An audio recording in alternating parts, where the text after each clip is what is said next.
Thank you everyone for being here. I'm joined by my wife, Shawanda Evans and Amin and Zion Parsons, teenagers that are here in our community. And today, I want to announce some of the ideas that we have related to our compact with the community, particularly around youth development.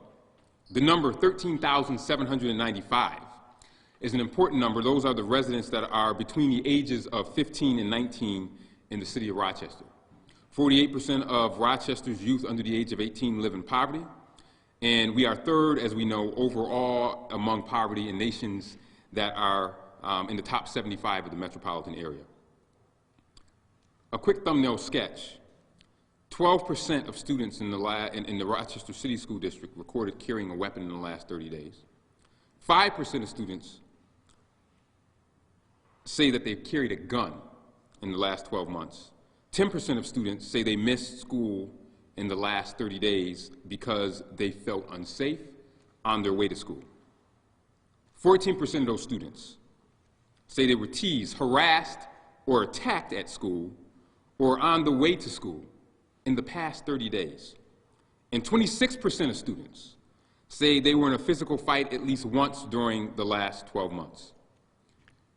We are in a state of emergency in Rochester as it relates to our young people, as it relates to violence overall, but particularly with our young people. And as you know, as part of our compact with the community, youth development is one of our platforms. But instead of just talk about the problems, I think that it is important for me to outline to the community what our youth development platform would look like if I'm elected and what I would pledge to do in my first 100 days of taking office. We know that violence is on the rise in the city of Rochester and across the country. And we know that many of these instances have taken place with young people under the age of 21. So far this year alone, counting last night, 106 people have been shot in this community. That's over 20 people have been killed so far, and we're only in May. This is a 60% increase over the last year. We are in a state of emergency. There is an African proverb that says, when youth don't feel embraced by the village, they will burn it down.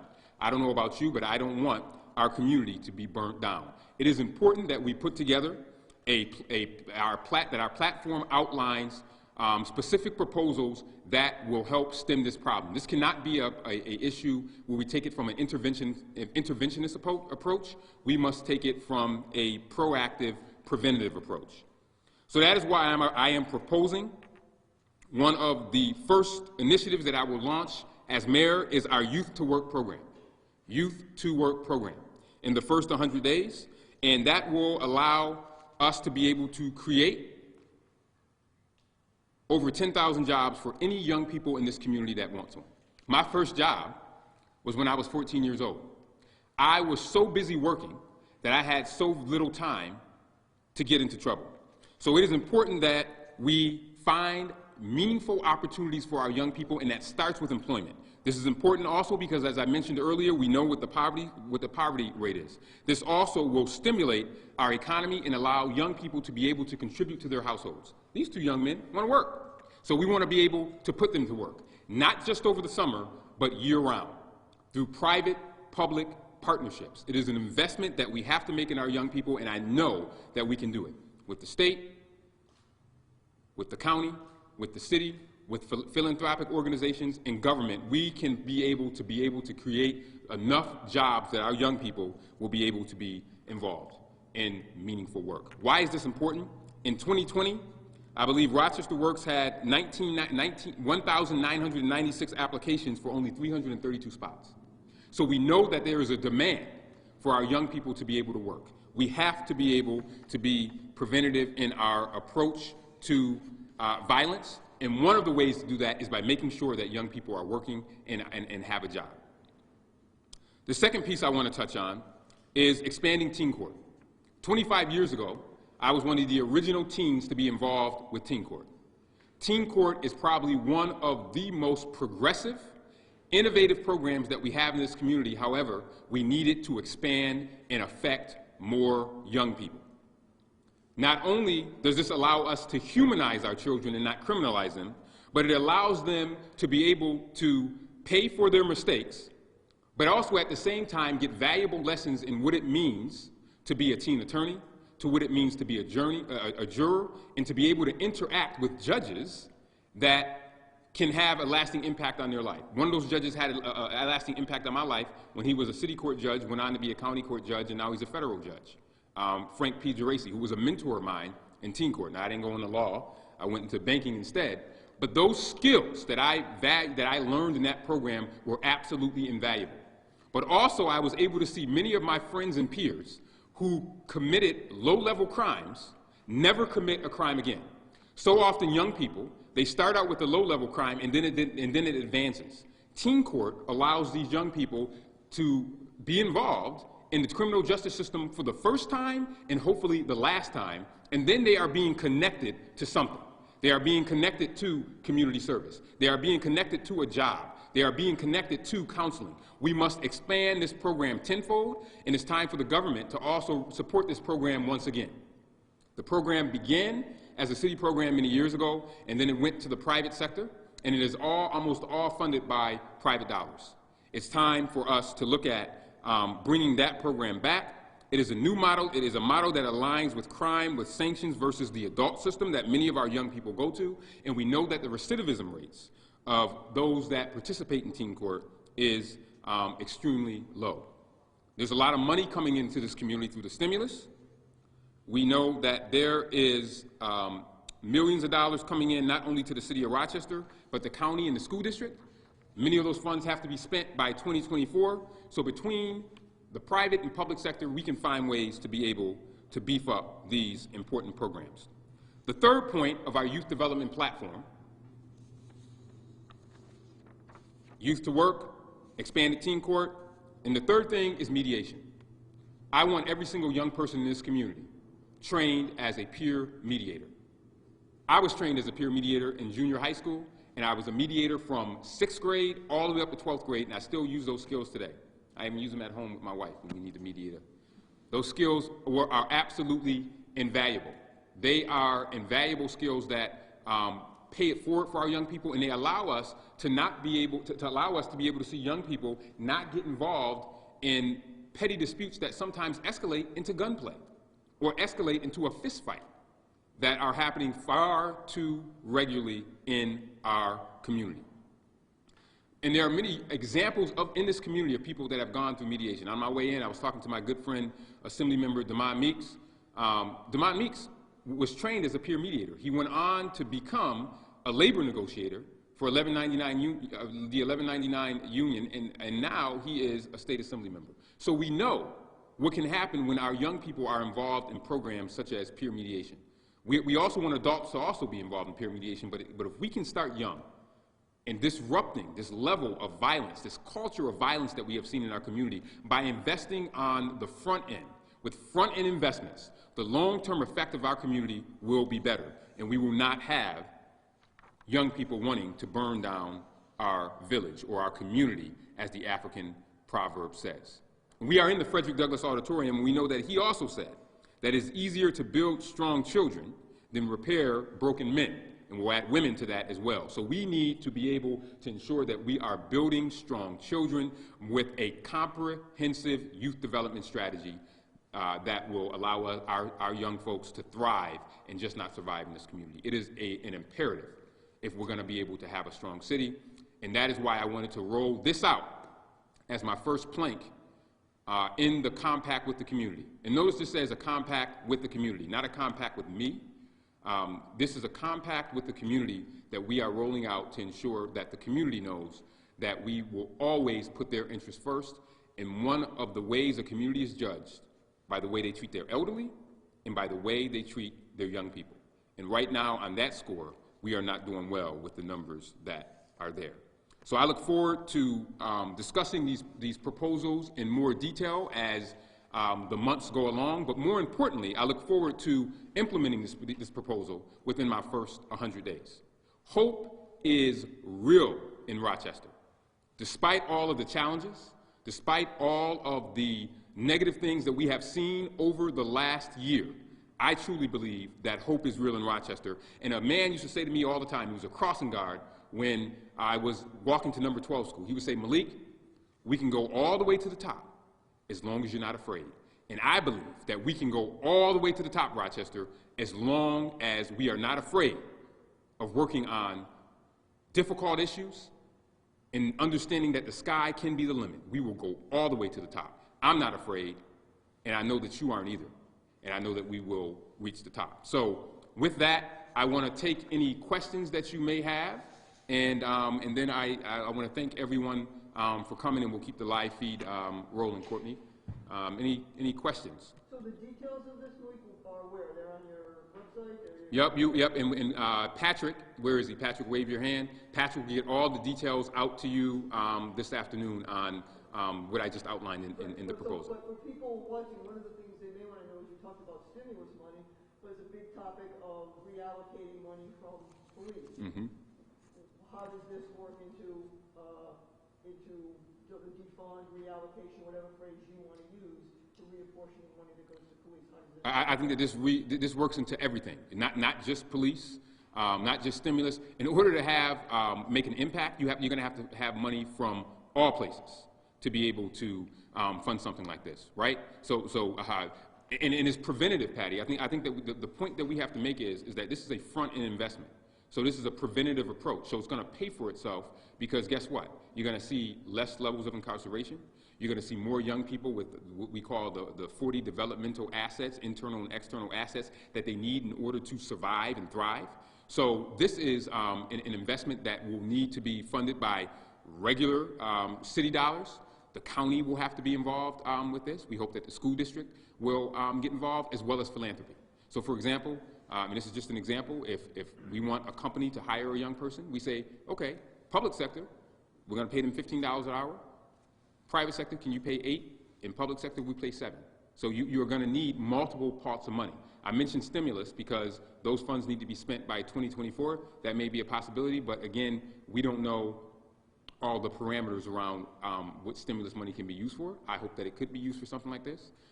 As we look at revolutionizing the way that we police, thinking differently about the way we police, hopefully if we do this, we'll need less money for police. Because guess what? If young people are working, they're not going to have time to be involved in any of the stuff, any of the acts that we talked about. When I was young, I was so tired. By the time I got home, I didn't have time to even think about going out and doing anything else. Not to mention I had a father that didn't play. He would have put, he would have. But are you going to take money, you're going to defund or reallocate from police budget to pay for any of these initiatives? I mean, it could. I mean, you could take money from multiple places, Patty. I don't think it's, but again, I want to be clear, it's not just the police what we're going to take. This is an investment that we need to make, period, regardless of where the money comes from. Public and private sector will have to step up to the plate in order to make this a reality. And I'm confident that we'll be able to do that because I think that people understand. A grandparent wants to know where her son is when he's not in school or when he's not at home. If she knows that he's working, she's gonna have a better feeling about her child. Same thing with that mom or dad. Same thing with those young people. So this cannot be about, are we going to take it from one pot or the other? No, it's going to come from multiple sources in order for it to be successful. Is there a rough estimate of the dollar amount that you want to invest in these programs? I would say it probably would be a couple of $1 million. I would say probably at least $5 million. And we have to understand that, again, it's about 13,000 youth that we have between the ages of 15 and 19. Again, not every kid will want a job, but any child that wants one, any youth that wants one should get one, period. Rochester is a great size, not too big, not too small, which means that we have the resources in order to make this happen, along with the national level. And you've seen the national attention that we've gotten. Hasn't been great over the last 12 months. I think there will also be national investments that will come into a program like this. And you better believe that I will be a cheerleader for this from day one. And our commitment is that within the first 100 days, we will have the framework rolled out of how something like this would work, period. It's a priority. It's a priority for our community. It's an investment that we have to make. We are losing too many young people every day. And if you're going to tell them that they can't do something, you better have an opportunity for them. And right now, we don't. We must have a comprehensive youth development strategy in order to transform our city. How do you get the buy-in from the youth? You talk to them. Because you know where this idea came from? Where do you think I got it from? The youth. We have involved youth in this campaign from the beginning, and their parents. Because their parents know what they're doing. Their parents say, wait, I want them to work. And you talk to the youth and you say, what do you want to do? They say, I want to work. If they don't have anything to do, they will find things to do, and those things that they find to do are not good. If you look at the carjacking victims, how were the alleged victims under the age of 18? The young folks that set that gentleman on fire, how old were they? Under the age of 18. So we know that we have the evidence that we have to find ways to engage our young people. And this is why this jobs program is revolutionary, it's comprehensive, and it's important in order for us to be able to move our city forward and start to see levels of violence decrease. This is a long-term solution. This is not an intervention. This is preventative, and it will allow us to really see our community thrive. How troubling is this youth violence that you're talking about to you right now? It's very troubling. It reminds me back in the 90s when I was a youth leader involved with Rochester Challenge Against Violence, when we rolled out teen court. It is deja vu all over again. It's like 93, 94, 95, where we saw these large levels of violence. And we have not seen any numbers like this in years. And when you have so many young people feeling as though that they carried a weapon, 12%, that's a lot of people. In the last 30 days that have carried weapons, a 60% increase in shootings over last year. It is a major, major problem. It's national, but it's also right here in our backyard, and we cannot ignore it. And I say to people who don't live in the city is the heartbeat. The city is the heartbeat, and you need the entire body to function.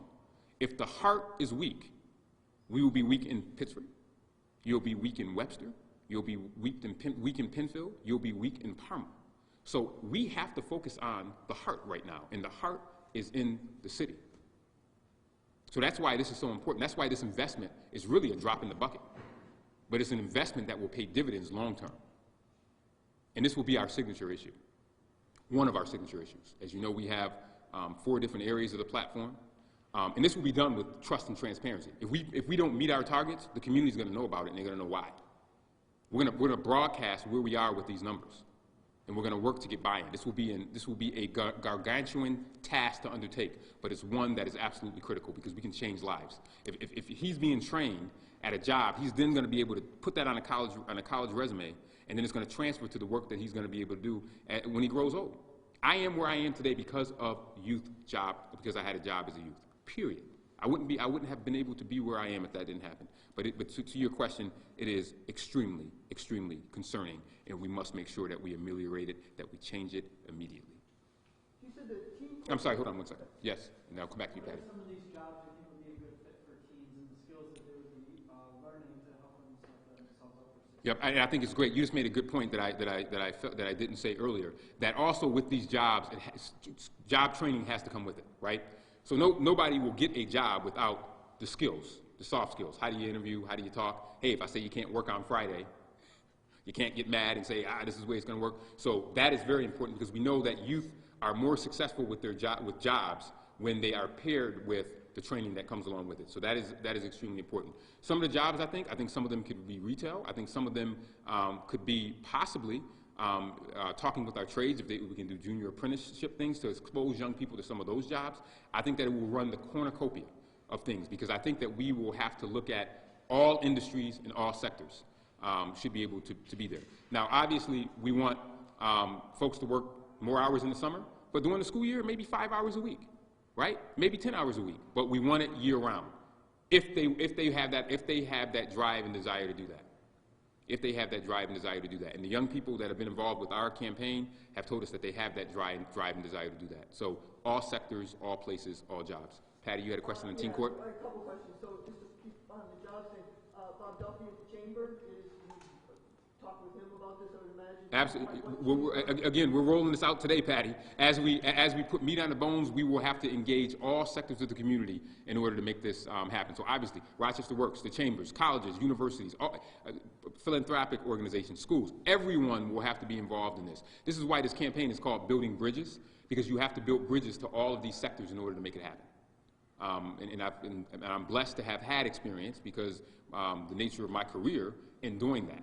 And that will be necessary, to your point, Patty, in terms of making this a success. But again, today what we wanted to do was to provide a thumbnail sketch of what we're doing. As we get closer to the election, we will continue to roll out the different pieces of the compact. We started with youth development, and then later on we'll talk about public safety. We'll talk about the economic empowerment piece.